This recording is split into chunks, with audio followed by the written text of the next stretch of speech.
Hey everyone, welcome back to another Shadow Answers devlog. Today in this devlog I'm going to be talking about how community affects your game. Hope you enjoy! So, as a game developer, I've realized how communities affect your game. Whether that be a fighting game community where they ask for please buff my character or please nerf my character, or what have you. Or if a meta develops, let's say, in some kind of competitive game. Whether it be something like Hearthstone, Mega Man Arena, one of my personal favorites, or something else entirely. Even with that, in a community itself, you could have speedrunning. People playing through Mario 64, blindfolded, and beating the game in under 20 minutes. That is a community, right? And I've realized that a community heavily affects your game. I think it's really interesting, because it can help it for the better, which I've seen a lot, but it could also make it worse, such as having a negative community.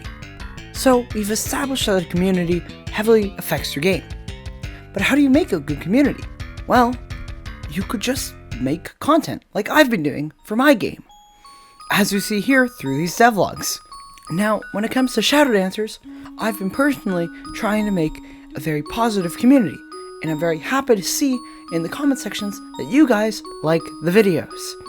For example, getting called something like underrated has really helped in the dev cycle. Not to give too much of a sneak peek, but I've recently been developing a kind of shady town run by the bad guys of the game, and I've been really enjoying making it. Yeah, I found that communities really help give support to the game, and sometimes even continue it after the developers have left it. Now, while myself, I want to keep developing my game for however long it needs.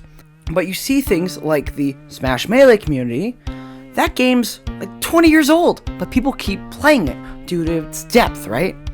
And I find that really interesting, that communities are able to revitalize their game even after it's done its cycle. So again, Mario 64 is a great example.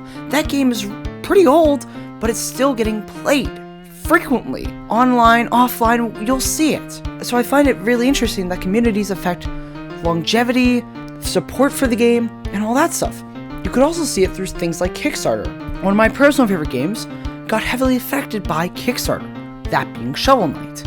In Shovel Knight, after the Kickstarter went through, the following campaigns were, I believe, voted on by the community for which knights got to be played. And I find that really interesting, as instead of someone like King Knight, we could have had Propeller Knight, and it would have been a completely different story that the developers had to make.